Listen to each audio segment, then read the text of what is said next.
ان کی زبانوں کی وجہ سے۔ وہ غیبت سے رکتی نہیں ہیں، وہ چغلی سے رکتی نہیں ہیں، وہ جھوٹ سے رکتی نہیں ہیں، وہ الزام تراشیوں سے اور طعن و تشنیع سے رکتی نہیں ہیں۔ کتنے لوگوں کو زبان کی کاٹ کی وجہ سے جو ہے وہ جہنم میں پھینک دیا جائے گا۔ آپ نے نہیں فرمایا تھا کہ مجھے 2 چیزوں کی ضمانت دے دے میں تمہیں جنت کی ضمانت دیتا ہوں؟ اپنی زبان کی ضمانت دے دو اور اپنی سطر کی ضمانت دے دو، دونوں چیزوں کی ضمانت دے دو کہ اللہ اور اس کے رسول کے احکامات کے مطابق ان کو استعمال کروں گا تو یا کروں گی، تو فرمایا میں اسے جنت کی ضمانت دیتا ہوں، میں اسے جنت لے کر دے دوں گا۔ تو یہ زبان کی حفاظت کی پیش نظر امام صاحب نے کہا وَقَوْلَهُمْ يُوزَنْ، لوگوں تمہارے قولوں کو تولا جانا ہے۔ اور آج کے ہمارے اس تقریب سعید کے خصوصی مہمان فضیلت الشیخ حضرت علامہ مولانا ڈاکٹر عتیق الرحمان صاحب حافظہ اللہ تعالی وہ تشریف فرما ہیں۔ میں ان کی خدمت میں گزارش کرتا ہوں کہ وہ درس حدیث ارشاد فرمائیں۔ سبحانک لا علم لنا الا ما علمتنا انک انت العلیم الحکیم رب اشرح لی صدری ویسر لی امری واحلل عقدۃ من لسانی یفقہوا قولی۔ قال سیدنا سید امیر المؤمنین فی الحدیث سید الفقہاء ورئیس المتکلمین امیر المؤمنین فی الحدیث الامام البخاری رحمہ اللہ رحمتا واسعہ۔ باب قول اللہ سبحانہ وتعالی ونزع الموازین القسط لیوم القیامہ وأن أعمال بني آدم وقولهم يوزن۔ قال مجاهد القسطاس العدل بالرومية ويقال المقسط وهو العادل وأما القاسط فهو الجائر۔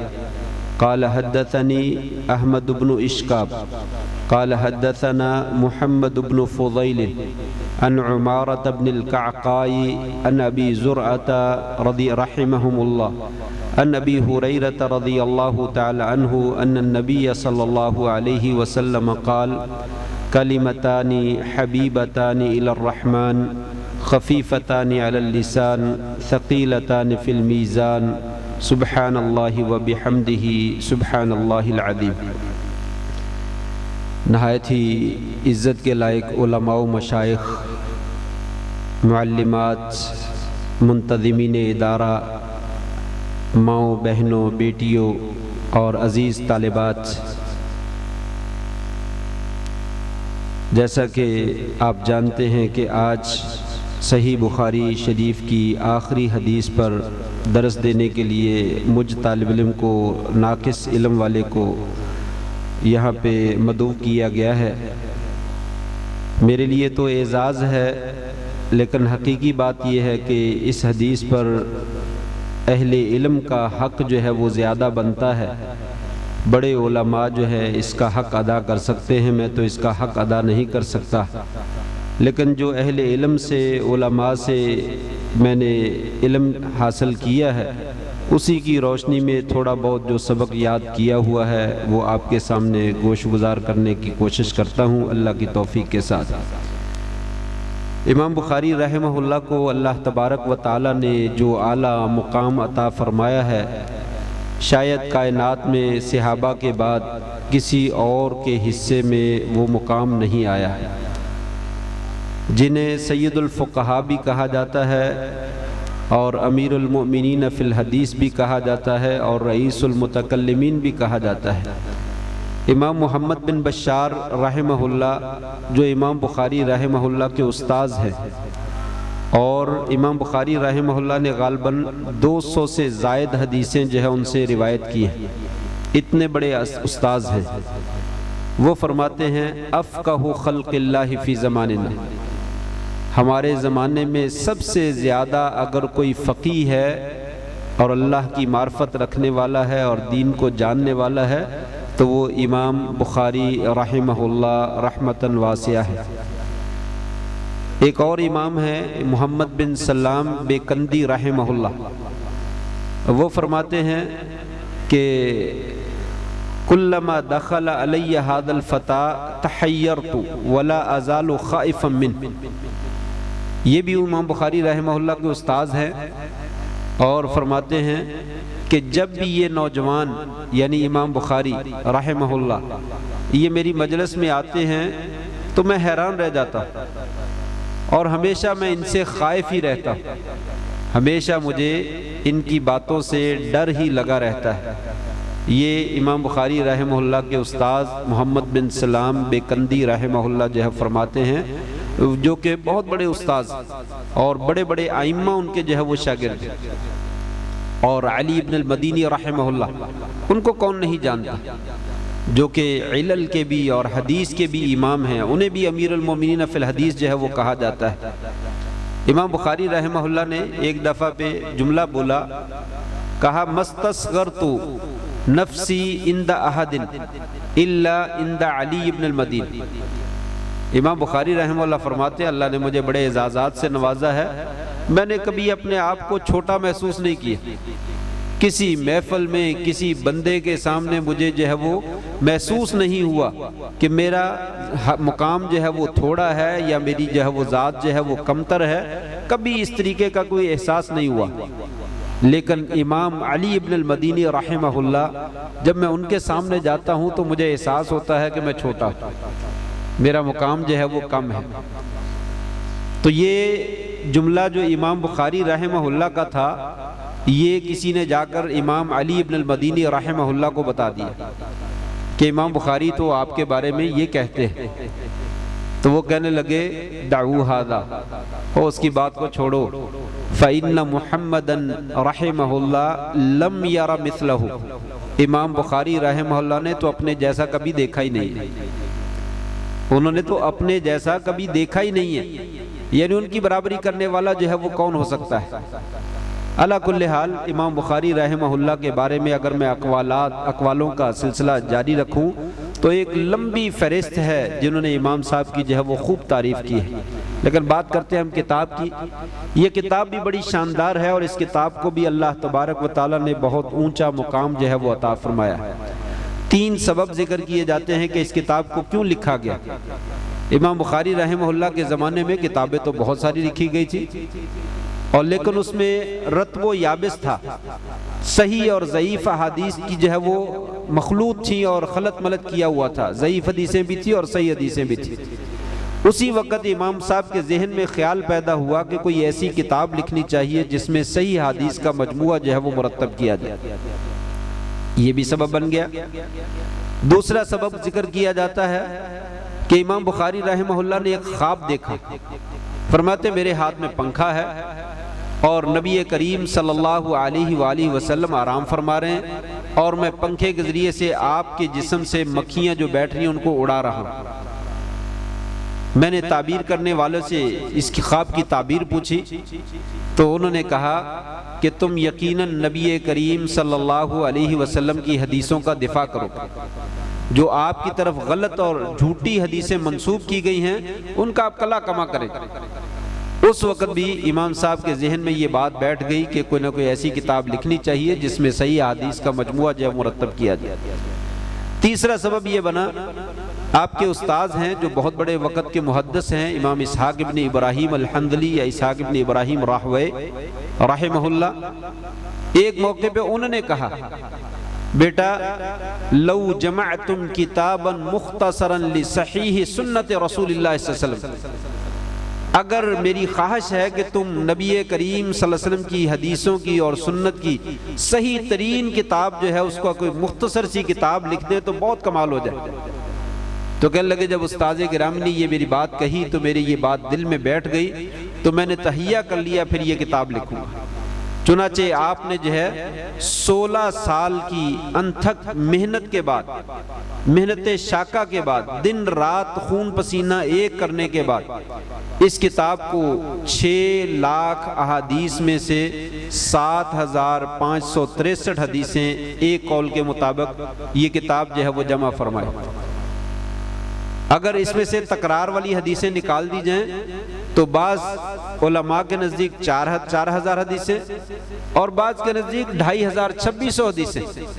اس کتاب کے اندر صرف 2600 حدیثیں جو ہے وہ ٹوٹل اصل روایتیں ہیں، باقی جو ہے وہ تکرار کے ساتھ 7563 حدیثیں جو ہے وہ بن جاتی ہیں۔ اس میں سے جو ہے یہ حدیثیں جو ہے وہ جمع فرمائی۔ تو یہ امام صاحب کی جو ہے وہ انتھک محنت کا جو ہے وہ صلہ ہے جو انہوں نے کتاب جو ہے وہ نقل کی ہے۔ میں اس کی تعریف کتاب کی صرف اس کے عنوان کی روشنی میں ذکر کرتا ہوں۔ اگر بیٹیاں میری سن رہی ہیں غور سے تو یہ سنیں، بات جو ہے وہ سننے والی ہے۔ صحیح البخاری یہ نام تو سبھی جانتے ہیں، الجامع الصحیح یہ بھی نام جو ہے وہ اکثر لوگ جانتے ہیں، لیکن جو اس کا اصل نام ہے آپ کو معلوم ہوگا الجامع المسند الصحیح المختصر من امور رسول اللہ صلی اللہ علیہ وسلم و سننہ و ایامہ، یہ نام ہے جو امام نووی رحمہ اللہ نے نقل کیا ہے۔ حافظ ابن حجر نے ایک اور نام تھوڑا سا ملتا جلتا نقل کیا ہے، لیکن اہل علم نے اس نام کو زیادہ ترجیح دی۔ الجامع المسند الصحیح المختصر من امور رسول اللہ صلی اللہ علیہ وسلم و سننہ و ایامہ۔ اس نام کا مطلب کیا ہے؟ اس نام کا اگر مطلب جان لیا جائے تو اس کتاب کی عظمت جو ہے وہ واضح ہو جاتی ہے۔ سب سے پہلے الجامع، الجامع کا کیا معنی ہے؟ جامع کا لفظی معنی لغوی معنی جمع کرنے والی، جس میں بہت ساری چیزیں جو ہے وہ جمع کر دی گئی ہوں۔ مراد ہے دین کے تمام احکامات اور تمام مسائل کا جو ہے وہ احاطہ کرنے والی کتاب۔ اہل علم نے ذکر کیا جامع کا معنی ہے کہ جس میں 8 قسم کے علوم جو ہے وہ جمع کیے گئے، 8 قسم کے، اور اس میں تمام چیزیں آ جاتی ہیں، کوئی چیز جو ہے وہ باقی نہیں رہتی۔ تو امام صاحب نے اس میں 8 چیزیں جو ہے وہ جمع کی۔ نمبر 1 عقائد، عقیدے کی باتیں۔ یہ ماؤں اور بہنوں سے گزارش ہے، یہ باتیں کرنی ہے تو درس بند کر دیں، یہ درس تو آپ کو دیا جا رہا ہے۔ ماؤں بہنوں اور بیٹیوں سے گزارش ہے، میں درس آپ کو دے رہا ہوں، میرے سامنے یہاں بندے نہیں ہیں زیادہ، 2-3 بندے بیٹھے ہوئے، چند ایک ہیں بس۔ یہ درس آپ کے لیے ہے، اگر آپ نے سننا ہے تو میں درس دوں، اگر نہیں سننا تو میں نے کیوں ایسے خواہ خواہ اتنا ٹائم ضائع کرنا ہے؟ میں زور زور سے بولتا رہوں، فائدہ ہی کوئی نہ ہو۔ یہ علم کی مجلس ہے اور صحیح بخاری کی آخری حدیث کا درس ہے، یہ نبی کریم صلی اللہ علیہ وسلم کی حقیقت میں مجلس ہے۔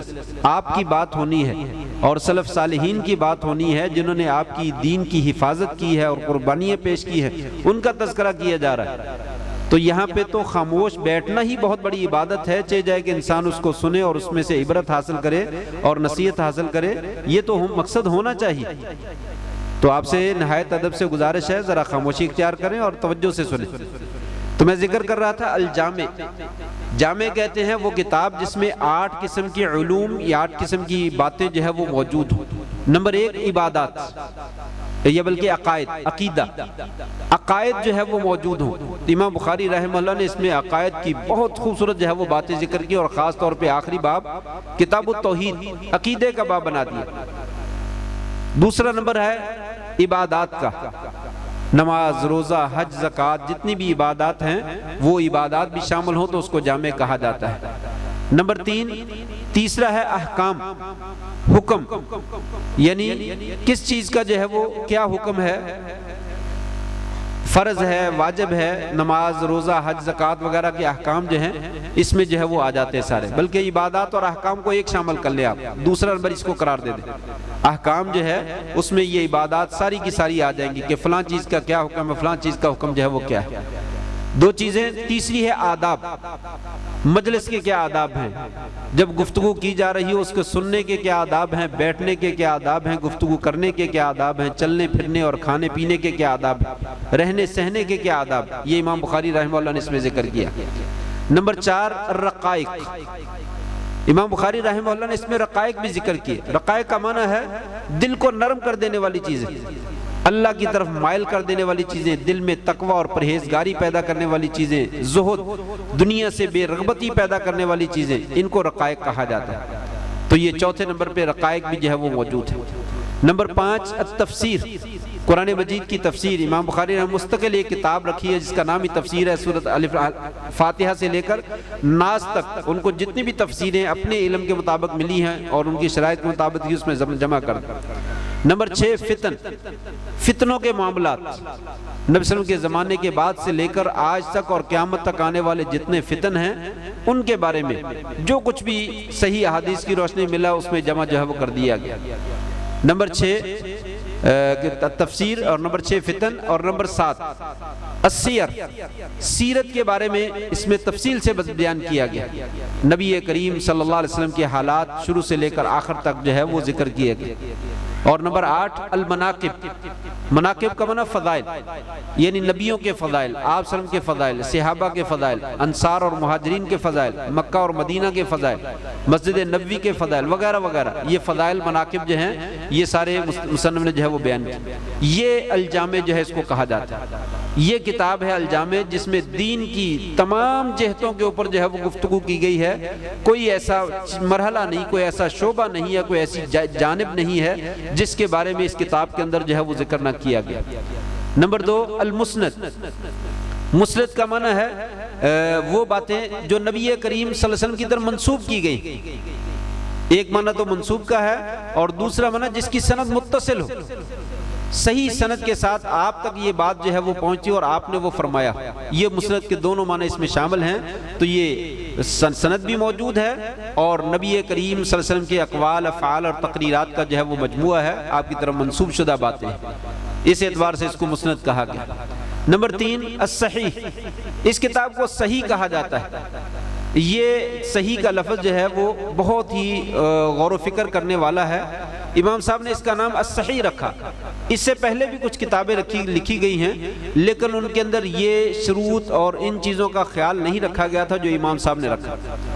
یہی وجہ ہے کہ جب امام صاحب نے یہ کتاب لکھی تو غالباً امام ابو جعفر محمود بن عمر العقیلی رحمہ اللہ وہ فرماتے ہیں کہ امام صاحب نے یہ کتاب لکھ کر جو ہے وہ اپنے وقت کے چوٹی کے 3 علماء جو ہیں ان کے سامنے کتاب کو رکھا، امام احمد بن حنبل رحمہ اللہ اور امام علی بن المدینی رحمہ اللہ اور امام یحییٰ بن معین رحمہ اللہ، ان تینوں کو یہ کتاب جا کر پیش کی کہ میں نے یہ کتاب لکھی ہے، ذرا چیک کیجئے۔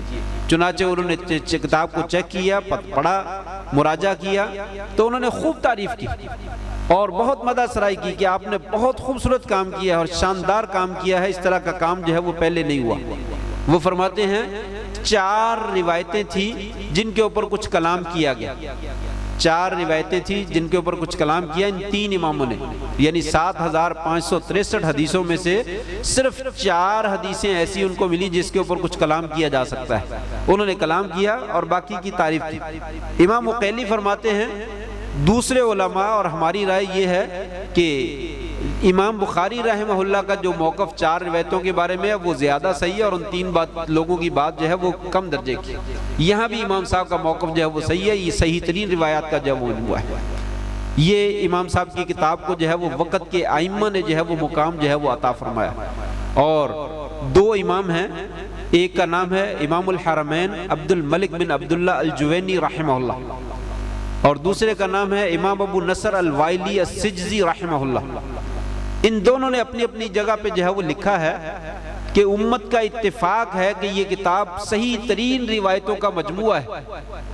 اگر کوئی بندہ یہ کہے کہ صحیح بخاری میں اگر ضعیف روایت ہو تو میری بیوی کو طلاق، اگر کوئی آدمی یہ کہے اگر صحیح بخاری کے اندر کوئی ضعیف روایت موجود ہے تو میری بیوی کو طلاق، یہ دونوں اماموں کا قول منقول ہے، اور ایک امام نے تو یہاں تک کہا کہ تمام علماء کا اتفاق، وہ یہ بات نقل کرتے ہیں کہ سارے علماء کا اتفاق۔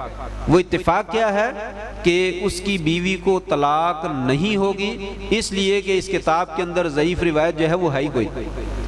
جو مرفوع روایتیں امام صاحب نے نقل کی وہ ساری کی ساری 100% جو ہے وہ درست ہے۔ جو روایتوں کے اوپر کلام کرتے ہیں اہل علم نے اس کا جواب دیا ہے، سند کے اوپر کلام ہے، متن کے اوپر کلام نہیں ہے۔ حدیث بالکل صحیح ہے، وہ دوسری سند سے صحیح ہو سکتی ہے، اس سند کے اوپر امام بخاری رحمہ اللہ نے جو نقل کی ہے بعض نے اس کے اوپر کچھ اعتراضات کیے ہیں، حدیث کے اوپر جو ہے وہ کسی قسم کا گرد و غبار نہیں، حدیث 100% جو ہے وہ صحیح ہے۔ تو کہا اس کی بیوی کو طلاق نہیں ہوگی اس لیے کہ یہ دونوں جو ہے وہ صحیح ترین روایتوں کا موجود ہے۔ اسی وجہ سے امام نووی رحمہ اللہ نے نقل کیا کہ اہل علم کا اتفاق ہے، اتفق العلماء علی ان صحیح اصح الکتب بعد کتاب اللہ صحیحا البخاری و مسلم، قرآن مجید کے بعد صحیح ترین روایتوں کا مجموعہ جو ہے وہ صحیح بخاری اور صحیح مسلم کا ہے۔ قرآن مجید کے بعد کسی کتاب کا کوئی مقام نہیں سوائے بخاری اور مسلم کی، اور وہ فرماتے ہیں وَأَنَّ أَصَحَّهُمَا صحیح البخاری وَأَكْثَرُهُمَا فَوَائِدًا، اور ان دونوں میں سے صحیح بخاری جو ہے وہ دونوں سے زیادہ صحیح ہے، اور اس میں فائدے بھی جو ہے وہ دونوں کتابوں کی نسبت جو ہے وہ زیادہ فائدے ہیں۔ علی کل حال یہ صحیح ہے جو میں نے تیسرا درجہ ذکر کیا الجامع المسند الصحیح، تو یہ صحیح ترین روایتوں کا جو ہے وہ مجموعہ ہے۔ المختصر یہ بہت مختصر ہے، اس کا ذکر میں نے پیچھے کر دیا، 6 لاکھ حدیثیں، 6 لاکھ میں سے اختصار کر کے 7563 حدیثیں، اور اس میں سے بھی تکرار نکال دیں تو 2500 تقریباً حدیثیں جو ہے وہ بنتی ہیں، جو بہت تھوڑی سی حدیثیں ہیں جو صحیح ترین روایتوں کا جو ہے وہ مجموعہ امام صاحب نے بہت مختصر سی کتاب کی شکل میں نقل کر دیا۔ اس کے بعد ہے الجامع المسند الصحیح المختصر من امور رسول اللہ صلی اللہ علیہ وسلم وسننہ وایامہ۔ بعض اہل نے کہا یہ مترادف کلمات ہے، اور بعض نے تھوڑا بہت جو ہے وہ فرق کیا۔ امور معاملات کو کہتے ہیں، نبی کریم صلی اللہ علیہ وسلم کے معاملات، قولی ہوں، فعلی ہوں، تقریری ہوں، آپ کی صفات خلقی ہوں، آپ کے صفات خلقی ہوں، آپ کے پیدائش کے واقعات ہوں، آپ کے زمانے کے واقعات ہوں، آپ کے علاقے کے واقعات ہوں، آپ کی جوانی کے ہوں، سارے معاملات یہ امور کے اندر جو ہے وہ آ جاتا ہے۔ سنن جو ہے یہ خاص معنی کر لیں یا امور کا مترادف ہی کہہ لیں، آپ کی زندگی، آپ کا طریقہ، جو کچھ بھی تھا سنن کے اندر جو ہے وہ آپ کے امور، سنتیں بھی آ جاتی ہیں، اور آپ کی سیرت جو ہے وہ بھی آ جاتی ہے۔ وَأَيَّامِهِ بعض لوگوں نے ایام کا معنی غزوات کیا کہ فی ایام اللہ، ایام اللہ جو ہے وہ کیا ہوتے ہیں؟ جن کے اندر اللہ تبارک و تعالیٰ دشمنوں کو تباہ و برباد کرتے ہیں اور اپنی قدرت کے مظاہر دکھاتے ہیں، جیسے فرعون کو غرق کیا، یہ اللہ کے ایام میں سے ایک یوم ہے۔ جیسے قوم نوح کو برباد کیا گیا، یہ اللہ کے ایام میں سے کیا ہے؟ ایک یوم ہے۔ اسی طریقے سے غزوات جس میں اللہ تعالیٰ نے اسلام کو فتح عطا فرمائی اور کافروں کو جو ہے وہ تباہ و برباد کر دیا۔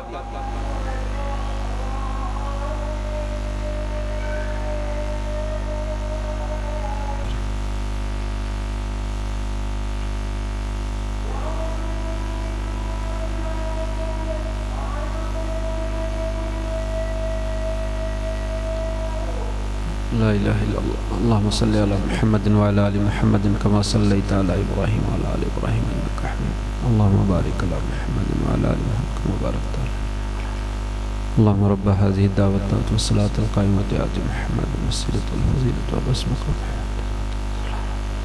محمود۔ یہ ماؤں بہنوں سے گزارش ہے کہ خاموشی اختیار کریں، یہ اذان کا سننا بھی چاہیے اذان کو، اور اس کا جواب دینا چاہیے، اور اس کے بعد دعائیں اور درود بھی پڑھنا چاہیے۔ آپ نے فرمایا جو آدمی اذان سنتا ہے پھر اس کا جواب دیتا ہے اور اس کے بعد درود پڑھتا ہے اور میرے لیے دعا کرتا ہے، اللہم رب ہذہ الدعوہ والی دعا پڑھتا ہے، حلت لہ شفاعتی، اس کے لیے میری سفارش واجب ہو جاتی ہے۔ تو کتنی ہی دفعہ ہم جو ہے اس بات سے محروم رہ جاتے ہیں، تو اس کا جواب جو ہے وہ دینا چاہیے اور دعائیں پڑھنی چاہیے تاکہ اللہ تعالیٰ سے ہمیں یہ اعزاز جو ہے وہ مل جائے۔ تو میں ذکر کر رہا تھا کہ من امور رسول اللہ صلی اللہ علیہ وسلم وسننہ وایامہ، کہ ایام سے مراد جو ہے وہ غزوات ہیں، تو اس میں ساری چیزیں جو ہے وہ آ جاتی ہیں۔ یہ جو ہے وہ امام صاحب کی کتاب ہے جو انہوں نے نام رکھا ہے الجامع المسند الصحیح المختصر من امور رسول اللہ صلی اللہ علیہ وسلم وسننہ وایامہ۔ تو اس کتاب کو جو ہے وہ لکھا، یہ کتاب کے بارے میں چند ایک باتیں کرتے ہیں۔ امام صاحب رحمہ اللہ نے شروع میں جو ہے وہ بدء الوحی سے آغاز کیا ہے، بدء الوحی سے آغاز کیا ہے اور آخر میں کتاب التوحید پہ ختم کیا ہے۔ اہل علم نے اس کی کئی حکمتیں جو ہے وہ بیان کی ہیں، 2 باتیں میں یہاں پہ ذکر کرتا ہوں۔ 2 باتیں بڑی مہم ہیں۔ پہلی بات تو یہ ہے کہ وحی سے آغاز کر کے اور توحید پر خاتمہ کر کے امام صاحب نے فرمایا لوگوں شریعت کا مقصد یہ ہے کہ لوگوں کو بتا دیا جائے کہ دنیا گزارنے کے بعد کل قیامت کے دن یا تو انسان کے حق میں جنت کا فیصلہ ہو جائے گا، اللہ سے ہم دعا کرتے ہیں اللہ تعالی ہم سب کو اہل جنت میں شامل فرما دے، اور یا پھر جہنم کا فیصلہ ہوگا والعیاذ باللہ، اللہ تعالی ہم سب کو اس سے محروم فرمائے۔ تو کہا یا تو جنت کا فیصلہ ہوگا یا جہنم کا فیصلہ ہوگا۔ وہ جنت اور جہنم کا فیصلہ کس چیز کی بنا پر ہوگا؟ فرمایا یہ میں نے آپ کے سامنے جو ہے وہ ایک چیز پیش کر دی ہے بدل وحی سے لے کر توحید کے خاتمے پر. جس آدمی کی اساس اور بنیاد توحید کے اوپر ہو گئی, وحی کے اوپر ہو گئی, اللہ اور اللہ کے رسول کے فرمان کے اوپر ہو گئی اور اس کے مطابق اس نے زندگی بسر کر لی اور توحید کے اوپر اس کا خاتمہ ہو گیا, لا الہ الا اللہ کے اوپر خاتمہ ہو گیا, انشاءاللہ وہ اہل جنت میں شامل ہو جائے گا. اور جس بندے نے وحی کو اپنی بنیاد نہیں بنایا, اساس نہیں بنایا اور اس کے مطابق زندگی نہیں گزاری ہے اور پھر اس کا خاتمہ لا الہ الا اللہ کے اوپر نہیں ہوا ہے, اس کے لیے جنت کا راستہ مشکل نہیں ناممکن ہو جائے گا. ایک بات تو یہ اشارہ فرمایا ہے کہ یہ میں نے کر دیا. دوسری بات جو ہے یہ بیان فرمائی لوگوں کہ یہ تم اپنے اقوال اور افعال کو ماپنا چاہتے ہو, تولنا چاہتے ہو, دیکھنا چاہتے ہو کہ وہ صحیح ہیں یا غلط ہیں. میں نے بدل وحی سے لے کر جو ہے یہ کتاب و توحید تک ایک معیار اور میزان بنا دیا, ایک ترازو بنا دیا. اپنے اقوال اور افعال کو اور اپنے اعمال کو اس کے اوپر تول لو, اگر جو تمہیں اس کے موافق نظر آئے گا وہ تمہارا قول اور تمہارا عمل درست ہو جائے گا, اور جو اس کے مخالف آ گیا اسے جو ہے وہ چھوڑ دینا, وہ رد کر دینا, وہ قول اور فعل جو ہے وہ درست نہیں ہے. اور تیسری بات کی طرف بھی اشارہ کیا جو شروع میں ہے, اس میں ہے انا اوحینا الیک کما اوحینا الی نوح والنبیین من بعد. اے نبی کریم صلی اللہ علیہ وسلم, امام صاحب نے وحی سے آغاز کیا اور یہ آیت سب سے پہلے ذکر کی کہ ہم نے آپ کی طرف وحی کی ہے اسی طرح جیسے ہم نے نوح علیہ السلام کی طرف وحی کی اور ان کے بعد میں آنے والے دوسرے نبیوں کی طرف وحی کی. اس آیت سے مصنف علیہ الرحمہ نے بڑا خوبصورت اشارہ فرمایا ہے, اور وہ یہ اشارہ فرمایا کہ بہت سارے لوگ جو ہے وہ کہتے ہیں ہمیں قرآن کافی ہے, ہمیں حدیث کی کوئی ضرورت نہیں ہے, قرآن تو لکھا ہوا ہے, قرآن تو محفوظ ہے, حدیث کون سی لکھی گئی ہے, حدیث کی کون سی حفاظت کی گئی ہے. لہٰذا یہ تو بعض لوگ تو اس کو تاریخی اقوال کہہ دیتے ہیں کہ یہ ہے ہی تاریخ کی کتاب ہے, اور بعض لوگ کہہ دیتے ہیں امام صاحب نے 250 سال 200 سال بعد جا کر لکھا ہے, لہٰذا اس کی کوئی ویلیو نہیں ہے, اس کی کوئی قدر و قیمت نہیں ہے. اس طرح کی باتیں کرتے ہیں.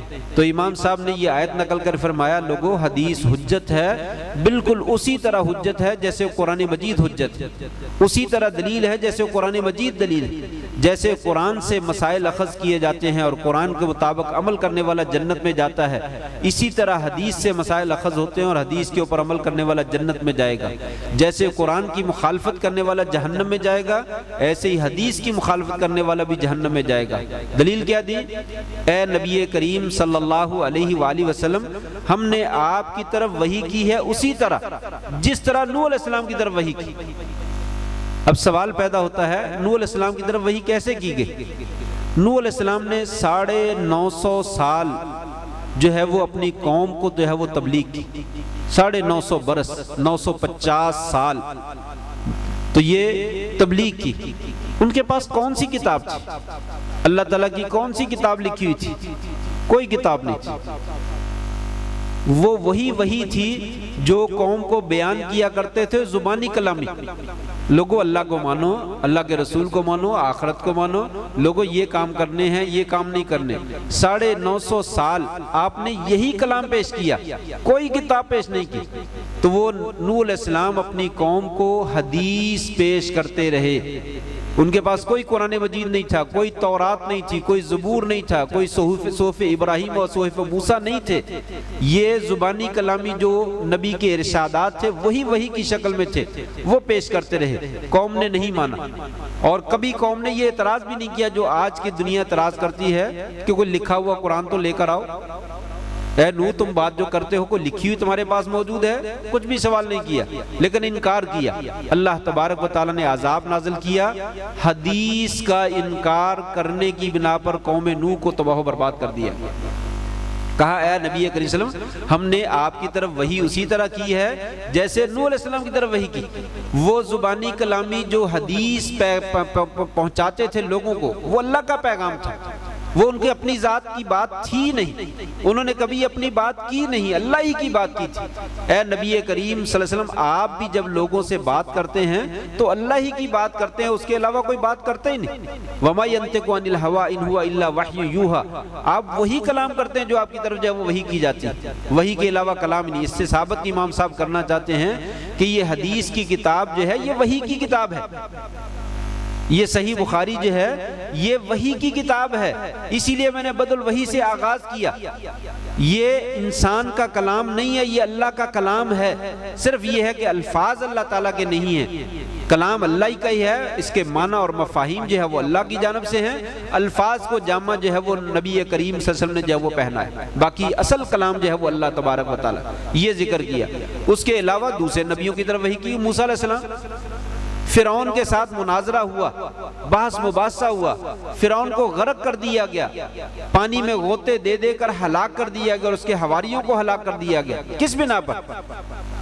انہوں نے بھی موسیٰ علیہ السلام کی حدیث کا انکار کیا۔ موسیٰ علیہ السلام کے پاس تورات نہیں تھی، تورات جو ہے فرعون کے غرق کرنے کے بہت عرصے کے بعد اللہ نے نازل فرمائی۔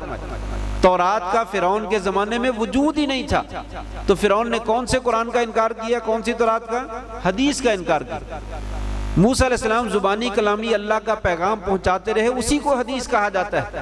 تو یہ امام صاحب نے جو ہے وہ ذکر کیا، لوگوں میں نے جو ہے یہ کتاب نقل کی ہے، یہ میرا اپنا کلام ہے ہی نہیں، یہ 250 سال بعد میں نے جمع نہیں کیا ہے، میں نے تو صرف لکھا ہوا آپ کے سامنے پیش کر دیا، وگرنہ یہ زبانی کلامی علماء کے پاس موجود ہے، ائمہ دین کے پاس موجود ہے، تابعین تبع تابعین کے پاس موجود ہے، صحابہ کرام کے پاس موجود ہے، اور نبی صلی اللہ علیہ وسلم سے لیا انہوں نے، اور نبی صلی اللہ علیہ وسلم نے جبریل سے لیا اور جبریل نے اللہ تعالیٰ سے لیا۔ یہ ساری وحی ہے۔ یہ کتاب جو ہے صحیح بخاری، اگرچہ یہ قرآن مجید نہیں ہے لیکن یہ اللہ کا کلام ہے، اللہ کی وحی ہے۔ جس بندے نے اس بات کا جو ہے وہ انکار کیا، گویا کہ اس نے اللہ تعالیٰ کے کلام کا جو ہے وہ انکار کیا، اس نے گویا کہ اللہ کے قرآن مجید کا انکار کیا۔ لہٰذا یہ بات میری اپنی نہیں ہے، یار دوست نے بہت کچھ جو ہے وہ کہا۔ آپ دیکھیے امام بخاری رحمہ اللہ جو ہے کس طریقے سے جو ہے وہ احادیث نقل کرتے ہیں۔ اگر میں سارے ابواب کی ڈیٹیل میں چلا جاؤں تو یہ تو زندگی ایک بیت جائے، بات پوری نہیں ہو سکتی۔ میں صرف ایک مثال ذکر کرتا ہوں۔ یار دوست ہیں ہمارے کچھ جاننے والے، وہ لوگ کہتے ہیں اگر کوئی آدمی، یہ بات سننے والی ہے، یہ بات سننے والی ذرا غور سے سنیے، اگر کوئی آدمی ایک عورت کو پکڑ لے اور اس کے اوپر جو ہے وہ 2 گواہ بھی اپنے ساتھ لے لے اور قاضی کی محفل میں چلا جائے، عدالت میں چلا جائے اور قاضی کو جا کر کہے یہ میری بیوی ہے، حالانکہ وہ اس کی بیوی نہیں ہے، وہ آدمی جا کر قاضی کی عدالت میں دعویٰ دائر کرے یہ میری بیوی ہے، وہ کہے گواہ لے کر آؤ، وہ 2 بندے بھی لے جائے، وہ 2 بندے گواہی دے جی ہاں یہ اسی کی بیوی ہے، اور وہ گواہ قاضی کی نظر میں عادل ہو، تو قاضی جو ہے وہ فیصلہ دے دے کہ یہ آپ کی بیوی ہے، جاؤ لے جاؤ، آپ کی بیوی ہے، کوئی مسئلہ نہیں۔ تو یہ لوگ کہتے ہیں کہ کوئی مسئلہ نہیں، وہ عورت جو ہے وہ اگر چاہے اس بندے کو پتہ بھی ہو، وہ 100% جانتا ہو یہ میری بیوی نہیں ہے، میں نے جھوٹا مقدمہ کیا، یہ دونوں گواہ جھوٹے ہیں، اسے معلوم ہے 100%، لیکن قاضی نے فیصلہ دے دیا ہے، تو یہ کچھ فرقے والے لوگ جو ہے وہ ایسے موجود ہیں جو یہ کہتے ہیں کہ وہ بیوی اس کے لیے حلال ہے، وہ بیوی اس کے لیے حلال ہے، وہ اس کی بیوی ہے، اس کے پاس رہنا چاہیے، اس کو چھوڑنا نہیں چاہیے۔ جبکہ امام بخاری رحمہ اللہ نے اپنی یہ صحیح احادیث کا مجموعہ لے کر ایسے کیا لفظ ان کے لیے بولا جائے میں کچھ نہیں بولتا، صرف یہی کہنا چاہیے کہ ان کا منہ توڑا ہے اور ان کا منہ بند کیا ہے، اور کہا دین کے اندر اس بات کی قطعاً کوئی گنجائش نہیں، ذرہ برابر بھی گنجائش نہیں۔ اور نبی کریم صلی اللہ علیہ وسلم کا فرمان جو ہے وہ پیش کیا ہے، آپ نے فرمایا انکم لتختصمون الیہ، تم میرے پاس جھگڑا لے کر آتے ہو، اور وَلَعَلَّ أَن يَكُونَ بَعْدَكُمْ أَلْحَنَ بِحُجَّتِهِ مِن بَعْدٍ، ہو سکتا ہے تمہارا کوئی ایک جو ہے وہ زبان کا بڑا تیز ہو، چاتر ہو، چلاک ہو، اور اپنی چلاکی کے ساتھ میرے پاس جھگڑا لے کر آئے اور اپنا مقدمہ اپنے حق میں فیصلہ کروا لے، فَأَقْضِي عَلَى نَحْوِ مَا أَسْمَعُ، میں نے جو سنا میں نے فیصلہ تو وہی دینا، فَمَنْ قَضَيْتُ لَهُ مِنْ حَقِّ أَخِيهِ شَيْئًا، اگر میں نے کسی دوسرے اس کے بھائی کا حق جو ہے وہ لے کر اس کو دے دیا اور وہ اس کا حق نہیں ہے، فَلَا يَأْخُذْ، وہ کبھی اس کو نہ لے، اگر وہ لے لیتا ہے فَإِنَّمَا أَقْطَعُ لَهُ قِطْعَةً مِنَ النَّارِ، میں نے اس کو جہنم کا ایک ٹکڑا کاٹ کر دے دیا، لینا ہے تو لے لے۔ نبی کریم صلی اللہ علیہ وسلم تو فرما رہے ہیں کہ میں نے اگر کسی مدعی دعویٰ کرنے والے کے جھوٹے دعوے کی بنا پر مجھے سمجھ میں آیا کہ وہ سچا ہے، میں نے فیصلہ اس کے حق میں دے دیا، وہ قیامت تک فیصلہ اس کے حق میں نہیں ہو سکتا، وہ چیز اس کے لیے حلال نہیں ہے، لیکن کتنے ہی باطل لوگوں نے اور مردود قسم کے لوگوں نے کہا کہ قاضی کا فیصلہ جو ہے وہ حلال کو حرام اور حرام کو حلال بنا دے گا، اگر قاضی نے فیصلہ دے دیا وہ اس کے لیے حلال ہو جائے گا۔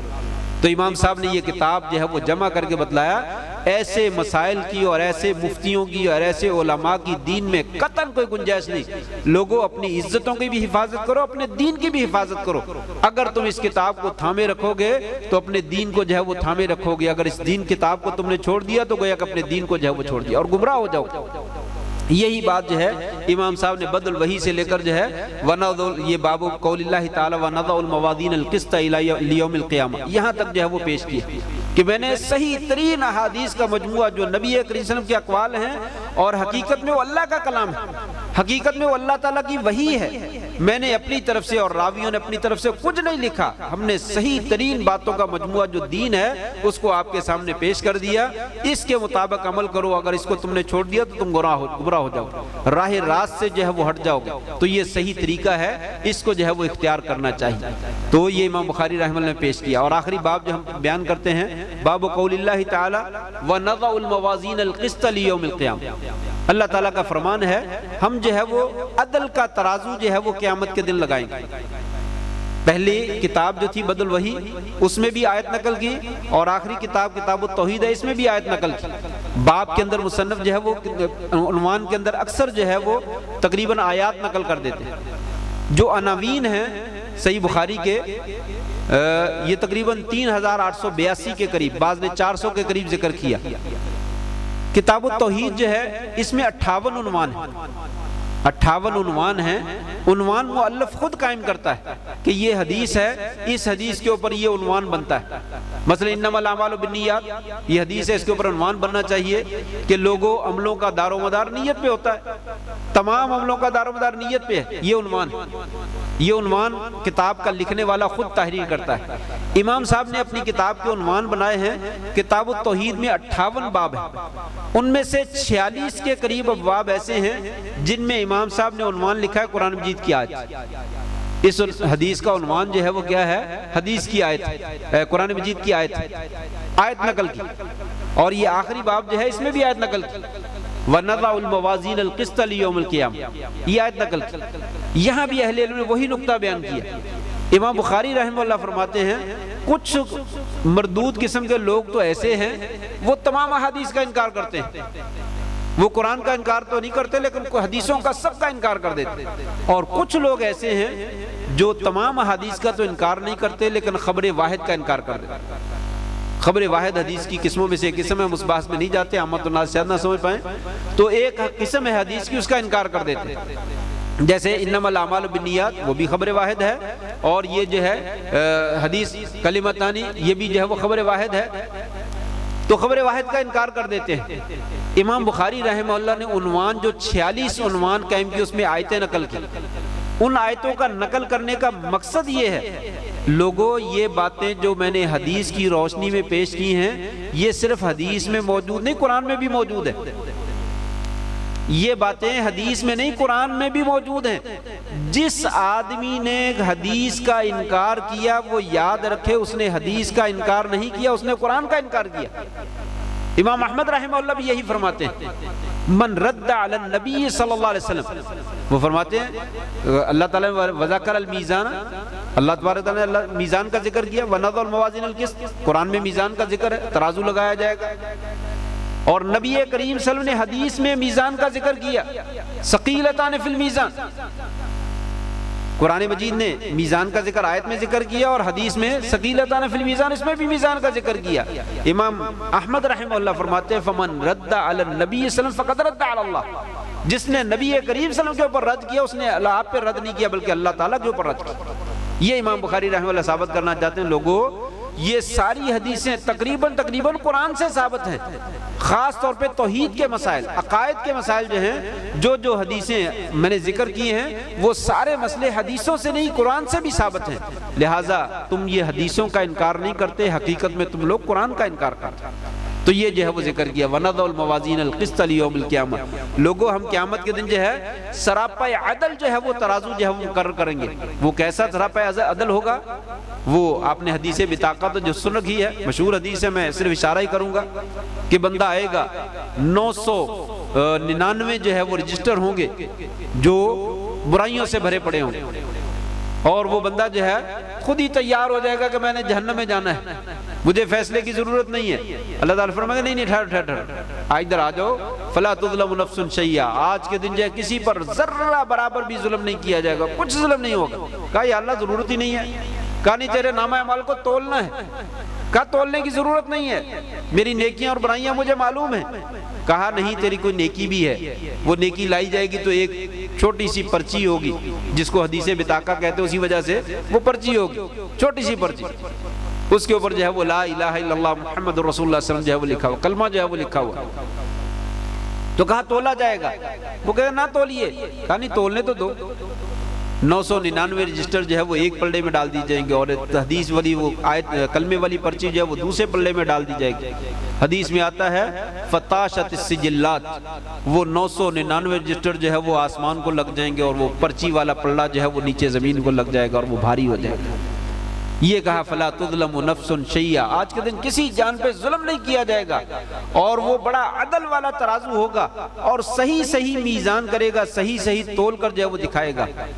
بعض لوگ اور بعض طالبات اور بعض طلبہ اور بعض عامت الناس اس حدیث سے سمجھ لیتے ہیں کہ بس کلمہ تو ہم نے پڑھا ہوا، ہم بخشے ہی جائیں گے، لہٰذا ہمیں کوئی عمل کرنے کی ضرورت ہی نہیں ہے، ہمیں کیا ضرورت ہے بات سننے کی۔ لیکن کتنی مائیں بہنیں بیٹیاں باتیں کیے جا رہی، وہ خاموش ہی نہیں ہوتی، وہ کہتے ہیں ہمیں کیا ضرورت ہے سننے کی، کلمہ تو پڑھا ہوا ہے، ہم نے بخشا ہی جانا ہے، نہ بھی درس سنیں گے تو پھر کیا ہو جائے گا، کوئی آسمان زمین پہ گرنے لگا ہے، کچھ نہیں ہونے والا۔ کہا نہیں، یہ کلمہ کی وجہ سے اللہ بخشے گا تو صحیح۔ اہل علم نے کہا کلمہ جو ہے نا یہ جنت کی چابی ہے، کلمہ جو ہے یہ جنت کی چابی ہے، اور چابی کے لیے دندانے نہ ہوں تو تالا نہیں کھلتا۔ چابی کسی کے پاس موجود بھی ہو اور دندانے صحیح ہوں جو صحیح تالے کے اندر داخل ہو جائے، اور اس کی جڑیں جو ہے جہاں اس کے اندر جو دندانے اس میں پھنس جائیں اور اس کو جا کر گراری کو گھمائیں تو پھر تالا کھلتا ہے۔ یہ نمازیں، یہ احکامات، یہ سچائی، یہ امانت، یہ دیانت، یہ سب کچھ جو ہے یہ دندانے ہیں، اگر یہ موجود نہ ہوئے تو نہیں بخشا جائے گا انسان۔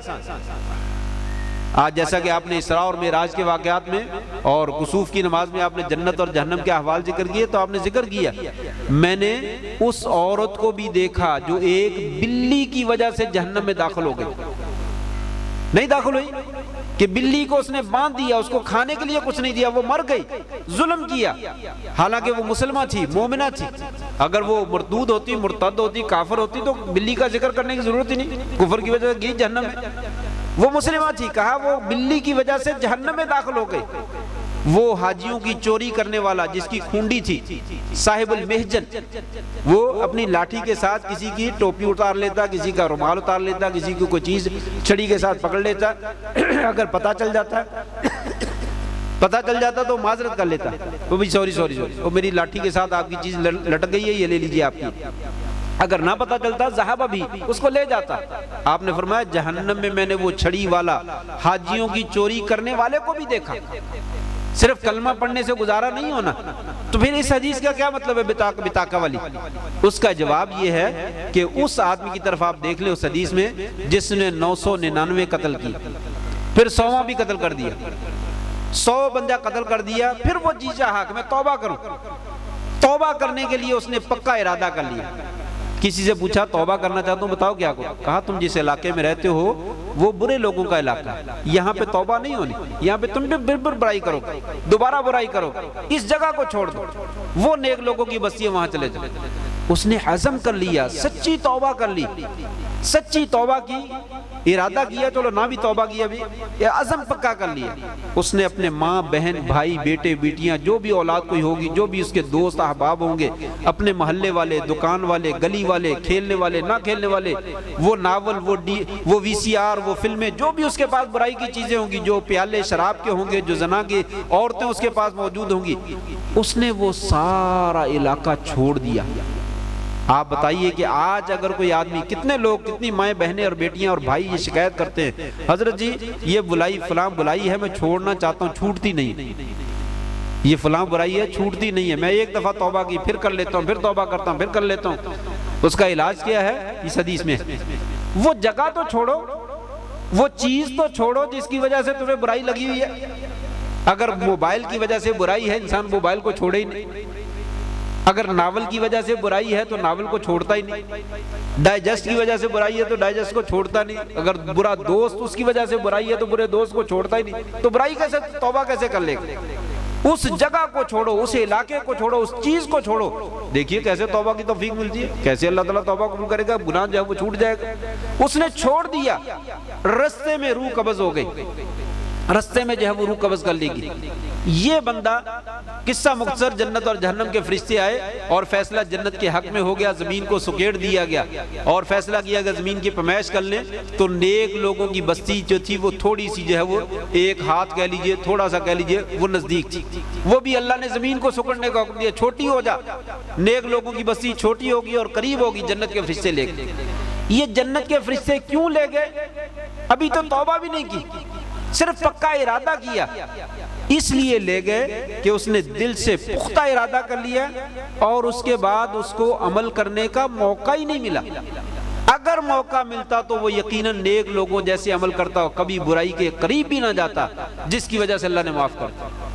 اسی طریقے سے یہ حدیث بطاقہ، جو کلمہ پڑھنے والا ہے جہنت میں چلا جائے گا، اس کا معاملہ بھی کوئی اسی طرح کا ہی ہوگا کہ اس نے زندگی کے آخری ایام میں کلمہ پڑھ لیا اور توبہ کر لی، لیکن اس کے بعد موقع ہی نہیں ملا۔ میدان جہاد میں کوئی آدمی آ کر نبی صلی اللہ علیہ وسلم سے کہتا ہے یا رسول اللہ میں آپ کی طرف سے لڑنا چاہتا ہوں، کہا تم تو کافر ہو، اگر مسلمان ہو جاؤ تو پھر تمہارا لڑنا فائدہ مند ہے۔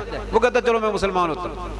وہ مسلمان ہو کے لڑتا ہے اور اسی وقت اسی جنگ میں شہید ہو جاتا ہے۔ کوئی نماز نہیں پڑھی، کوئی روزہ نہیں رکھا، کوئی دین کا کام نہیں کیا، صرف ایک لڑائی لڑی اور اس میں شہید ہو گیا۔ اب بتائیے جنت میں جائے گا یا جہنم میں جائے گا؟ انشاءاللہ سیدھا جنت میں جائے گا۔ کیوں؟ اس لیے کہ جب اس نے کلمہ پڑھا ہے اور جب اس نے توبہ کی ہے، اس کے بعد اس کو نیکی کرنے کا کوئی اور موقع ہی نہیں ملا۔ اگر اس کو موقع ملتا ہے تو یہ صحیح بخاری اور قرآن مجید، اتنی دو بڑی بڑی کتابیں لکھنے کا مقصد یہی ہے کہ اس کے مطابق عمل کرنا ہے۔ اگر جان بوجھ کے اس کی مخالفت کی تو انسان تباہ و برباد ہو جائے۔ بہرحال وَنَضَعُ الْمَوَازِينَ الْقِسْطَ لِيَوْمِ الْقِيَامَةِ، 1 بجے تک مجھے ٹائم دیا گیا ہے، 7-8 منٹ باقی ہے، انشاءاللہ میں اپنی بات ختم کرتا ہوں۔ تو وَنَضَعُ الْمَوَازِينَ الْقِسْطَ لِيَوْمِ الْقِيَامَةِ، ہم سراپا عدل جو ہے وہ ترازو جو ہے وہ لگائیں گے جس میں سب کچھ جو ہے وہ تولا جائے گا۔ یہ امام صاحب نے فرمایا، اور پھر اس کے بعد فرمایا وَأَنَّ أَعْمَالَ بَنِي آدَمَ وَقَوْلَهُمْ يُوزَنُ، وَأَقْوَالَهُمْ وَقَوْلَهُمْ دونوں طرح آتا ہے۔ بنو آدم کے اعمال بھی اور ان کے اقوال بھی دونوں تولے جائیں گے۔ اعمال، نماز، روزہ، حج، زکوٰۃ، اور قول، زبان کا بول، دونوں چیزیں تولے جائیں گے۔ اہل علم نے کہا قول تو عمل میں شامل ہے، بولنا بھی تو عمل ہی ہے نا۔ لا الہ الا اللہ پڑھتا ہوں، سبحان اللہ، الحمدللہ، لا الہ الا اللہ، واللہ اکبر پڑھتا ہوں، تو یہ عمل ہے۔ تو عمل تولا گیا تو قول ذکر کرنے کی کیا ضرورت ہے؟ اس کا جواب دیا کہ یہ تاکید کے لیے دوبارہ ذکر کر دیا، پہلے عام ذکر کیا اور پھر بعد میں خاص چیز کو ذکر کر دیا۔ عطف الخاص علی العام، خاص چیز کا عام چیز کے اوپر عطف کر دیا گیا۔ جیسے قرآن مجید میں تنزل الملائکۃ والروح، فرشتے اتریں گے اور روح یعنی جبریل امین بھی اتریں گے۔ فرشتوں میں جبریل امین شامل نہیں ہے، وہ شامل ہیں، لیکن علیحدہ سے تاکید کے لیے اور خصوصیت کے لیے جبریل کا بھی جو ہے وہ ذکر کر دیا۔ تو ایسے ہی یہاں پہ حافظ علی الصلوات والصلاۃ الوسطیٰ، لوگوں نمازوں کی حفاظت کرو اور درمیانی نماز کی حفاظت کرو، یعنی عصر کی۔ تو پہلے جو نمازوں کا حکم دیا اس میں عصر شامل نہیں ہے، شامل ہے، لیکن علیحدہ سے اس کی تاکید اور تخصیص کے لیے اس کو علیحدہ سے ذکر۔ یہاں بھی ایسے ہی کہا، لوگوں عمل تولے جائیں گے اور قول بھی تولے جائیں گے۔ اس لیے قول کی اہمیت کے پیش نظر امام صاحب نے یہاں پہ ذکر کیا، لوگوں قولوں کی حفاظت کرو، اپنی زبان کی حفاظت کرو۔ مردوں کو بھی حکم دیا اور عورتوں کو بھی حکم دیا۔ یہ زبان بڑی چلتی ہے، بہت تیز چلتی ہے اور خاموش نہیں ہوتی، اور بڑی فضول قسم کی انسان اس زبان سے جو ہے وہ باتیں کرتا ہے، کبھی گالیاں دیتا ہے، کبھی غیبتیں کرتا ہے، کبھی الزام تراشیاں کرتا ہے، کبھی جو انسان دھوکے کے کام زبان سے کرتا ہے۔ الغرض اس سے بہت کچھ کیا جاتا ہے۔ کہا لوگوں وَقَوْلَهُمْ يُوزَنُ، تمہارے قول کو تولا جانا ہے، قولوں کا لحاظ رکھنا، ایسے زبان کو چلنے نہ دینا۔ حضرت معاذ رضی اللہ عنہ نے کہا تھا یا رسول اللہ کیا زبان سے ہم جو بولتے ہمارا مواخذہ ہوگا؟ کہا ثقلت کا امو کا یا معاذ تیری ماں تجھے گم پائے؟ حل یکب الناس فی النار علی وجوہہم او علی مناخرہم الا حصائد السنتہم، تجھے نہیں معلوم کتنے ہی لوگوں کو چہروں کے بل اور نتنوں کے بل گھسیٹ کر جہنم میں پھینک دیا جائے گا ان کی زبانوں کی وجہ سے؟ وہ غیبت سے رکتی نہیں ہے، وہ چغلی سے رکتی نہیں ہے، وہ جھوٹ سے رکتی نہیں ہے، وہ الزام تراشیوں سے اور طعن و تشنیع سے رکتی نہیں ہے۔ کتنے لوگوں کو زبان کی کاٹ کی وجہ سے جو ہے وہ جہنم میں پھینک دیا جائے گا۔ آپ نے نہیں فرمایا تھا کہ مجھے دو چیزوں کی ضمانت دے دے میں تمہیں جنت کی ضمانت دیتا ہوں؟ اپنی زبان کی ضمانت دے دو اور اپنی سطر کی ضمانت دے دو، دونوں چیزوں کی ضمانت دے دو کہ اللہ اور اس کے رسول کے احکامات کے مطابق ان کو استعمال کروں گا تو یا کروں گی، تو فرمایا میں اسے جنت کی ضمانت دیتا ہوں، میں اسے جنت لے کر دے دوں گا۔ تو یہ زبان کی حفاظت کی پیش نظر امام صاحب نے کہا وَقَوْلَهُمْ يُوزَن، لوگوں تمہارے قولوں کو تولا جانا ہے، لہٰذا اس زبان سے وہ حدیث پہ عمل کر لیں من کان یؤمن باللہ والیوم الآخر فلیقل خیرا او لیصمت، فلیقل خیرا او لیصمت۔ اگر تم میں سے کوئی ماں بہن بیٹی اور کوئی مرد جو ہے وہ اللہ اور اس کے رسول پر ایمان رکھتا ہے، اسے چاہیے کہ اپنی زبان سے ہمیشہ خیر کی بات کہے، نیکی کی بات کہے۔ نہیں کہہ سکتا نیکی کی بات اور خیر کی بات، فلیصمت، اسے چاہیے پھر چپ رہے، خاموش رہے۔ انسان کے اقوال لکھے جاتے ہیں۔ امام احمد رحمہ اللہ جب زندگی کے آخری ایام میں بیمار ہو گئے تو ان کی کراہنے کی آواز آ رہی تھی، اس طریقے سے تکلیف کی وجہ سے وہ آہیں بھر رہے تھے، کرا رہے تھے۔ ان کے پاس ایک اور محدث آئے اور وہ کہنے لگے حضرت آپ کو معلوم ہے کہ آپ جو کراہنے کی آواز میں کراہ رہے ہیں یہ بھی نامہ اعمال میں لکھا جا رہا ہے۔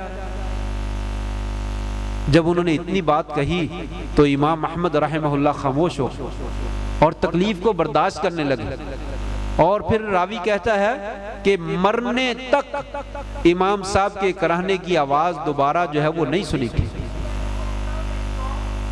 احباب گرامی اور پیاری مائیں اور بہنیں بیٹیاں، اس واقعے کو ذرا سنیے کہ دوبارہ کراہنے کی آواز نہیں سنیں گی کہ میری آہ آہ کرنا جو ہے وہ میرے نامہ اعمال میں نہ لکھا جائے، میرے نامہ اعمال میں قرآن اور حدیث لکھی جائے، اللہ کا کلام لکھا جائے، خیر کا کلام لکھا جائے۔ ایک اور محدث ہیں، وہ بیٹھے ہوئے تھے اور ان کے ساتھ ان کے دوست بھی بیٹھے ہوئے تھے۔ ایک بچی آئی ان کی، وہ کہنے لگی ابا جان مجھے اجازت دیں، میں نے کھیلنے جانا ہے، میں باہر چلی جاؤں، میں کھیلنے چلی جاؤں۔ باپ جو ہے وہ خاموش، اس نے پھر اجازت مانگی، پھر خاموش، پھر اجازت مانگی، پھر خاموش۔ تو تیسری مرتبہ جو مہمان ان کے پاس بیٹھا ہوا تھا حضرت کہنے لگا حضرت جواب دے دیں، بچہ کھیلنے جانا چاہتا، کھیل لینے تو تھوڑا سا بچوں کو کھیلنے دینا چاہیے۔ اس نے جو جواب دیا وہ میرے لیے اور آپ کے لیے باعث عبرت ہونا چاہیے۔ وہ کہنے لگے حضرت قیامت کے دن جو ہے وہ نامہ اعمال پیش ہونا ہے، میں نہیں چاہتا میرے نامہ اعمال میں یہ لکھا ہوا ہو کہ اس بندے نے اپنے بچوں کو کھیلنے کی اجازت دی تھی۔ میں نہیں چاہتا میرے نامہ اعمال میں یہ لکھا ہو کہ اس بچے نے اپنے بچوں کو کھیلنے کی اجازت دی۔ کھیلنا تو دنیا کا کام، میں دنیا کے کاموں میں سے کوئی چیز اپنے نامہ اعمال میں شامل نہیں ہونے دینا چاہتا۔ یہ ہے وَقَوْلَهُمْ يُوزَن، لوگوں قول کو تولا جائے گا، اپنی زبان کی جو ہے وہ حفاظت کرو۔ بس کلمتان حبیبتان الی الرحمن ثقیلتان فی المیزان خفیفتان علی اللسان، یہ حدیث نقل کر کے امام صاحب نے یہ ذکر کیا، دو کلمے اللہ تعالیٰ کو بڑے پیارے، بڑے محبوب ہیں اور زبان پہ بڑے ہلکے ہیں اور ترازو میں بڑے بھاری ہیں۔ کیا مطلب؟ اس حدیث کی تشریح میں چلا جاؤں تو اس کے لیے بھی بہت سارا وقت درکار ہے، لیکن وقت میرا ختم ہوا چاہتا ہے، 3-4 منٹ باقی ہیں، انشاءاللہ 4 منٹ میں اس حدیث کی اوپر تھوڑی سی روشنی ڈال کے میں اپنی بات ختم کرتا ہوں۔ کہا لوگو جہاں پہ تم نے دنیا کی باتیں کرنی ہے، جہاں پہ تم نے غیبتیں کرنی ہے، جہاں پہ تم نے چغلیاں کرنی ہے، جہاں پہ تم نے الزام تراشیاں کرنی ہیں، وہاں پہ اپنی زبان کو سبحان اللہ و بحمدہ سبحان اللہ العظیم اس کے ساتھ ترک کرو۔ لوگوں اپنے اعمال کو ان کلمات کے ساتھ بھر لو، یہ کلمات بڑے وزنی ہیں، آپ کے ترازو کو بھر ڈالیں گے۔ جیسا کہ حدیث میں آتا ہے سبحان اللہ والحمدللہ، یہ دونوں کلمے الطہور شطر الایمان والحمدللہ تملأ المیزان، لوگوں الحمدللہ کہنا یہ میزان کو بھر دیتا ہے۔ وسبحان اللہ والحمدللہ تملأان و تملأ ما بین السماء والارض، لوگوں یہ دونوں کلمے سبحان اللہ اور الحمدللہ کہنا آسمان اور زمین کے درمیان جتنا خلا ہے اس کو بھر دیتے ہیں۔ یہ زبان پہ بڑے ہلکے ہیں، یہ گالیوں کی طرح اتنی بڑی بڑی انسان منہ بھر بھر کر گالیاں دیتا ہے۔ نبی کریم صلی اللہ علیہ وسلم جو تھے وَلَمْ يَكُنْ تَعَانًا وَلَا لَعَانًا وَلَا سَخَّابًا فِي الْأَسْوَاقِ، آپ صلی اللہ علیہ وسلم جو ہے وہ لعن و طعن کرنے والے نہیں تھے، آپ اونچی آواز میں بات کرنے والے نہیں تھے، آپ خاموش رہتے تھے، آہستہ بات کرتے تھے اور اچھی بات جو ہے وہ کرتے تھے۔ کہا لوگوں اپنی باتوں کو ان کلمات کے ساتھ اپنے نامہ اعمال کو وزنی کر لو، سبحان اللہ والحمدللہ پڑھ لو، آسمان اور زمین کے درمیان کتنی جگہ ہے نیکیوں سے بھر جائے گی۔ جب بھی انسان بیٹھا ہے سبحان اللہ الحمدللہ لا الہ الا اللہ واللہ اکبر پڑھو، دیکھو پھر کیا ملتا ہے، دیکھیے پھر قیامت کے دن کیا ملتا ہے۔ جن لوگوں کی زبانیں تر ہیں، ان ابھی بتلا رہے تھے قاری صاحب کہ قرآن مجید پڑھیے منہ معطر ہو جائے گا، خوشبو آئے گی، فرشتہ جو ہے وہ منہ کے ساتھ منہ لگا دیتا ہے، ہونٹوں کے ساتھ ہونٹ لگا دیتا ہے جب قرآن مجید کے زبان سے کلمات جو ہے وہ نکلتے ہیں۔ امام صاحب فرماتے ہیں اللہ اور اللہ کے رسول کے کلمات اپنی زبان سے نکالو، یہ زبانیں یہ منہ معطر ہو جاتے ہیں، یہ خوشبو والے ہو جاتے ہیں اور میزان جو ہے وہ بھاری ہو جائے گا۔ لہٰذا فضولیات میں اپنا وقت نہ گزاریے، صبح و شام تسبیحات پڑھیے۔ اگر میں فضائل اذکار ذکر شروع کر دوں تو یہاں سے فضیلت ذکر بھی ثابت ہو رہی کہ لوگوں ذکر کرنے کے بڑی فضیلت ہے، ذکر خوب کیجئے جتنا کر سکتے ہیں، ایک ایک ذکر جو ہے وہ بہت عمدہ ہے۔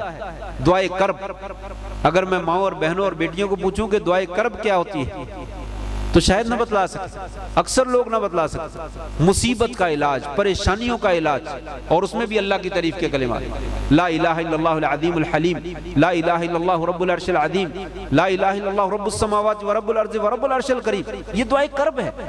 سلف صالحین سے ثابت ہے سخت ترین مصیبت میں جب انہوں نے اس دعا کو پڑھا اللہ تعالیٰ مصیبت کو دور کر دی۔ یہ دعائے کرب ہے، مصیبت کے وقت پڑھیے۔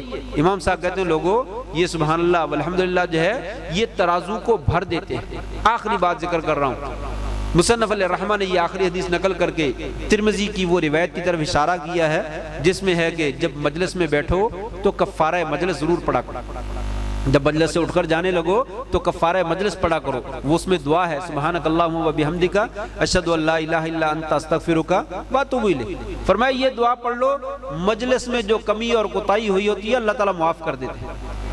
تو ترمذی میں یہ روایت موجود ہے لیکن وہ روایت امام صاحب کی شرط کے اوپر نہیں ہے، اس لیے اس کو نقل نہیں کیا۔ تو یہ اللہ کی تعریف کے کلمات سے اس حدیث کی طرف اشارہ کر دیا کہ وہ عمل والی ٹھیک ہے، حدیث عمل کے لائق ہے لیکن میں نے اپنی کتاب میں نقل نہیں کی۔ سبحان اللہ و بحمدہ سبحان اللہ العظیم یہ بھی اللہ کی تسبیح ہے۔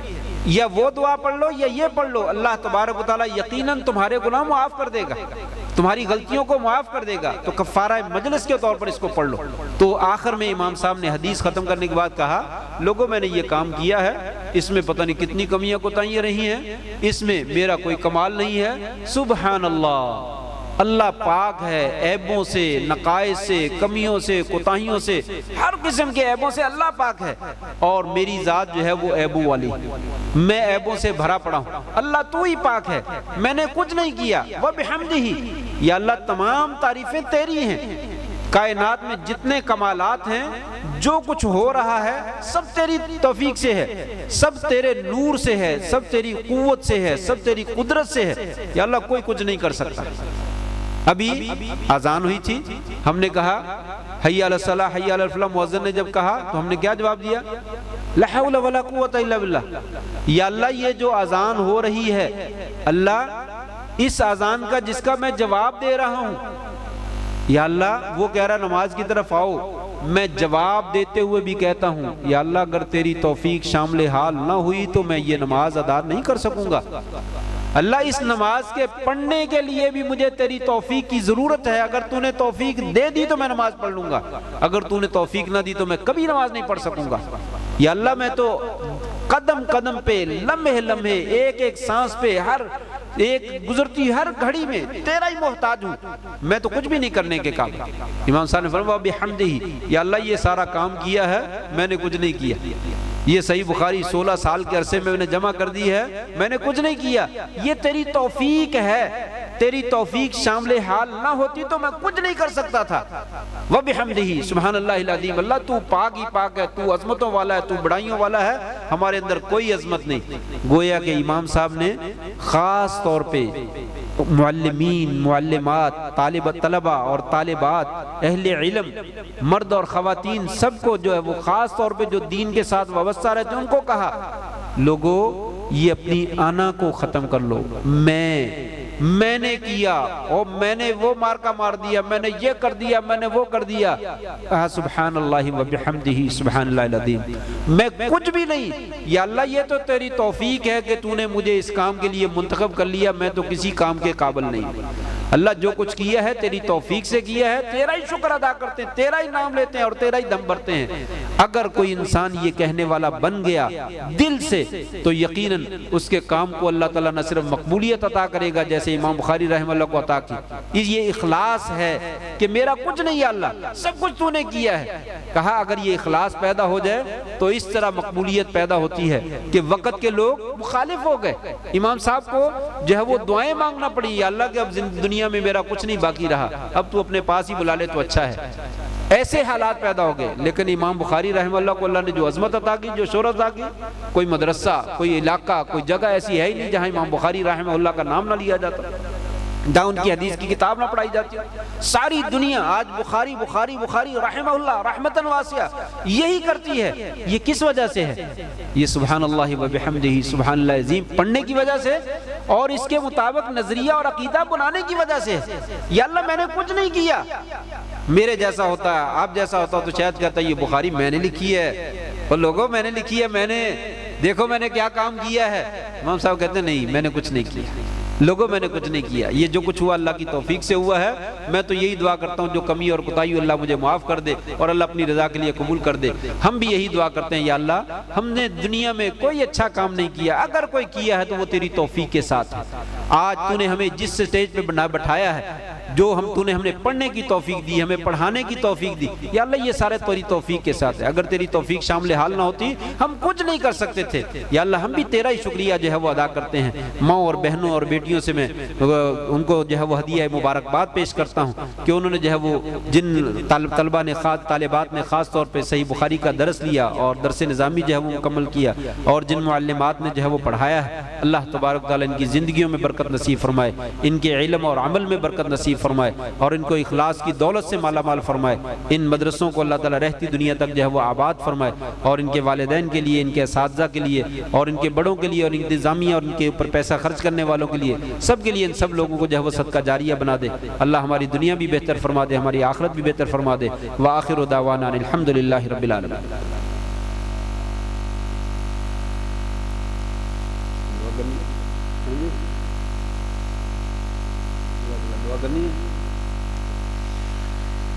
دعا کر لیجیے۔ یا رب لک الحمد کما ینبغی لجلال وجہک وعظیم سلطانک، اللہم انا نسألک باننا نشہد انک انت اللہ لا الہ الا انت الاحد الصمد الذی لم یلد ولم یولد ولم یکن لہ کفوا احد۔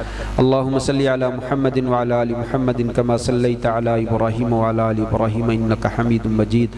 اللہم بارک علی محمد وعلی آل محمد کما بارکت علی ابراہیم وعلی آل ابراہیم انک حمید مجید۔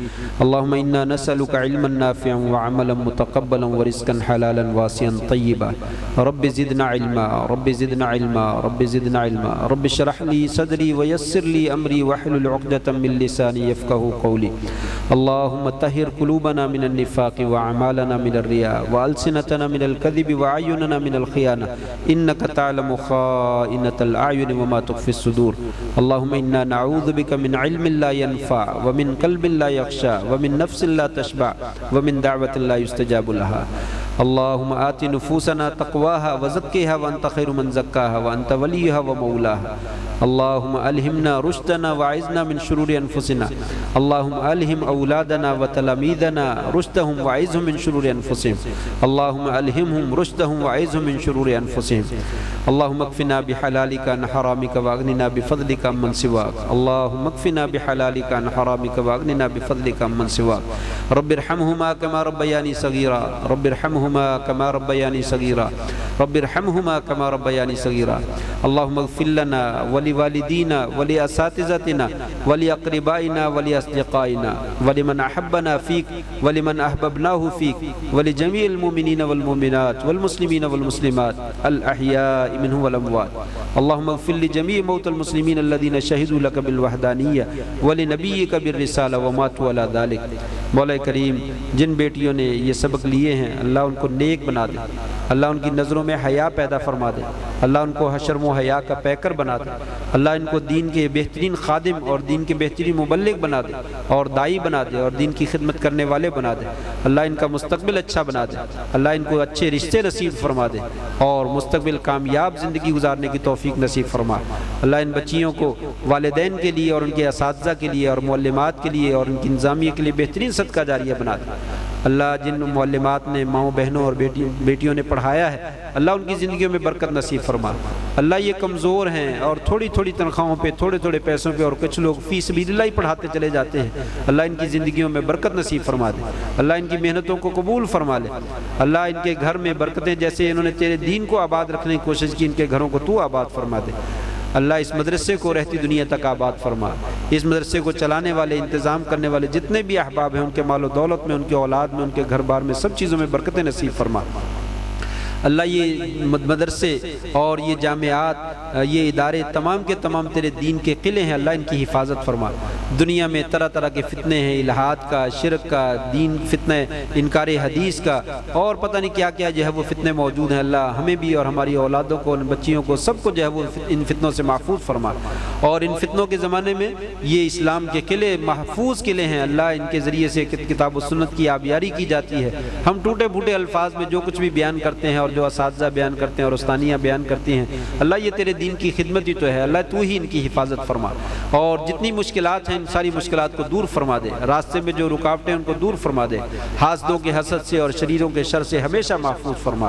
اللہ ان اداروں کو رہتی دنیا تک جو ہے وہ آباد فرما دے. اللہ ہماری دنیا بھی بہتر فرما دے, ہماری آخرت بھی بہتر فرما. اللہ ہمیں مزید دین کی خدمت کرنے کی جو ہے وہ توفیق نصیب فرما. جو بھی تیرے دین کے ساتھ جڑا ہوا ہے اسے مزید جڑنے کی توفیق نصیب فرما. اللہ جن کے پاس اولاد نہیں ہے نیک اولاد عطا فرما دے. اللہ جن کے پاس اولادیں موجود ہیں ان کی اولادوں کو والدین کی آنکھوں کی ٹھنڈک بنا دے. اللہ جن کے والدین زندہ ہیں ان کو صحت اور عافیت والی زندگی نصیب فرما. اور جن کے والدین فوت ہو گئے ہیں کروٹ کروٹ جنت الفردوس میں جگہ نصیب فرما. اللہ ہمارے اساتذہ اور معلمات جتنے بھی زندہ ہیں ان کی زندگیوں میں برکتیں نصیب فرما اور جو فوت ہو گئے ہیں کروٹ کروٹ جنت الفردوس میں جگہ نصیب فرما. یہ جتنے علماء امام بخاری رحمہ اللہ نے جتنی اسناد ذکر کی ہیں اس میں راویوں کا تذکرہ کیا ہے, یہ سارے علماء ہیں, مشائخ ہیں. اللہ انہوں نے دین کی خوب خدمتیں کی ہیں اور تیرے دین کو خوب جو ہے وہ حفاظت کی ہے. اللہ ان سب کی قبروں کو جنت کے باغ بنا دے. اللہ اپنی رحمتیں اور برکھا جو ہے اس کے اوپر جو ہے وہ برسا, ان کی قبروں پہ برسا دے. اللہ جنت کے دروازے ان کے لیے کھول دے اور ان کے درجات جو ہے وہ بلند فرما دے. اللہ کل قیامت کے دن ہمیں بھی ابو بکر صدیق, عمر فاروق, عثمان غنی, علی مرتضیٰ رضی اللہ تعالیٰ اجمعین اور نبی کریم صلی اللہ علیہ وسلم کا ساتھ جو ہے وہ نصیب فرما دے. آپ کے ہاتھوں حوض کوثر کا پانی نصیب فرما دے. اللہ عرش کے سائے کے نیچے جگہ نصیب فرما دے. اللہ عمل تو ایسے نہیں ہے لیکن تیری رحمت کے طلبگار ہیں, اپنی رحمت کے ساتھ ہمیں بھی بے حساب کتاب جو ہے جنت میں داخلہ نصیب فرما دے. اللہ حساب کتاب کے بغیر ہی جنت میں داخلہ دے دینا. ہمارے عمل ایسے نہیں ہے کہ ان کا حساب لیا جائے, ان کو دکھایا جائے. اللہ قیامت کے دن ہمارے عملوں کو ہمیں دکھا کر شرمسار نہ کرنا. اللہ ہماری حفاظت فرما, ہمارے بچوں کی حفاظت فرما. اللہ ہم سب کو جہنم کا ایندھن بننے سے محفوظ فرما دے. اللہ جن بھائیوں بہنوں کو رزق کے بارے میں پریشانی ہے اللہ ان کی رزق میں برکت نصیب فرما دے. رزق حلال واسع مقدار میں جو ہے عطا فرما. اللہ جو دین سے دور ہیں ان کو دین کی طرف آنے کی توفیق نصیب فرما. بے نماز ہیں تو نماز پڑھنے کی توفیق نصیب فرما. جو پڑھتے ہیں تو اخلاص اور عاجزی کے ساتھ اور اچھی نماز پڑھنے کی توفیق نصیب فرما. 5 وقت کے اوپر جو ہے وہ نماز ادا کرنے کی توفیق نصیب فرما. اللہ رات کو اٹھ کر اپنے سامنے 2 رکعتیں سجدہ ریز ہونے کی بھی توفیق نصیب فرما دے. اللہ تہجد کی نماز بھی نصیب فرما دے. اللہ ہمارے تمام اعمال کے اندر اخلاص پیدا فرما دے. ریاکاری سے اور شرک سے ہمیں محفوظ فرما لے. ربنا آتنا فی الدنیا حسنہ وفی الآخرۃ حسنۃ وقنا عذاب النار. ربنا تقبل منا انک انت السمیع العلیم وتب علینا انک انت التواب الرحیم. وصلی اللہ وسلم علی نبینا محمد وعلی آلہ وصحبہ اجمعین برحمتک یا ارحم الراحمین.